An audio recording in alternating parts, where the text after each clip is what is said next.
Tonight, we're going to look at this chapter in 1 Corinthians chapter 15. Let's look at verse 20. But now Christ has been raised from the dead, the first fruits of those who are asleep. I went over this with you before. What is a first fruit? A first fruit is just what it sounds like. It's a first fruit. If I had a field of watermelons and one watermelon got ripe before the rest of the watermelons, that watermelon would be a first fruit. You might want to write this down. It could be said that a first fruit is something that goes through the same process that many others of the same kind will go through. Okay, say it again. A first fruit is something that has gone through the same process that many others of the same kind will go through. So in other words, whatever Jesus went through, we will go through. Whatever happened to him will happen to us. He was the prototype. Now, look at 2 Peter 1, 3, and 4. Seeing that his divine power, there's a difference between power and divine power.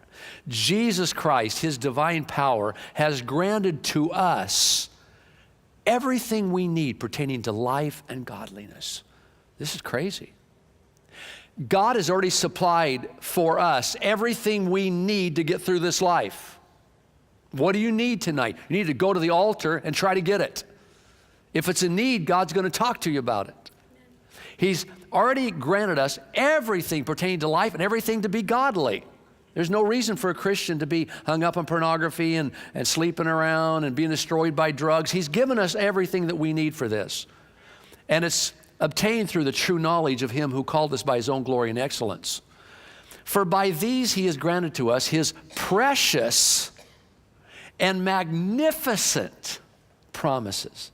Not just his promises, but his precious, magnificent, too good to be true promises. So that by them, if you learn them, and if you live by them, and if you pray them into your life, then you may become partakers of the divine nature. Phew, that's interesting.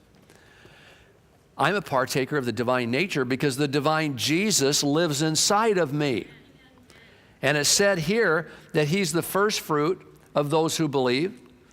And whatever happened to him when he died is what's going to happen to us when we die.